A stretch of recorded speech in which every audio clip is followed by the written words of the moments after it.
हम आज election commission Punjab आए हुए हैं लाहौर में, और उम्मीद थी कि चौहान साहब चीफ इलेक्शन कमिश्नर हमें मिल पाएंगे।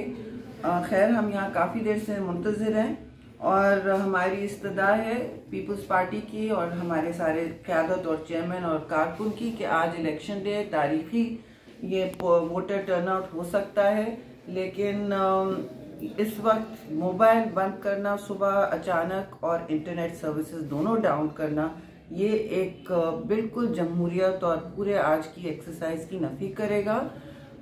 मुअद्दबाना गुजारिश है हमारी कि इसको फौरी तौर पर रिस्टोर किया जाए। लोगों को अपने अपने कांटेक्ट करने होते हैं, कम्युनिकेशन लाजमी होता है जी इलेक्शन डे पे, जिसने मतलब जब से अब यह सारे कदीमा तो है नहीं, हमारे सारे ऐप्स डाउन हो गए, हमारा सारा कांटेक्ट लिस्ट, पोलिंग एजेंट्स बीच में फंसे हुए हैं, जिसका कोई मसला हो उनकी तो सकत ही नहीं है यहाँ तक पहुंचे, तो हम तक अपनी कंप्लेंट्स कैसे पहुंचाएंगे? ये सोना पड़ा हुआ है दफ्तर, इसीलिए कि कंप्लेंट्स अब आप फिजिकली लेके आए हुए हैं और यहाँ कोई मिल नहीं रहा है। हमारी फिर आपके तवज्जुह से गुजारिश है कि ये हमारा पिटिशन देखें फौरन और उस पर इस्लामाबाद को भी रुजू करें, और वहाँ चीफ इलेक्शन कमिश्नर से भी गुजारिश है कि आप फौरी तौर पर बहाल करें इंटरनेट सर्विसेज और मोबाइल सर्विसेज।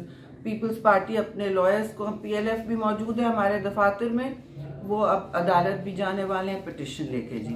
बहुत बहुत शुक्रिया, आपसे उम्मीद है कि ये कुछ आधे घंटे से पहले चेंज हो जाए सूरत।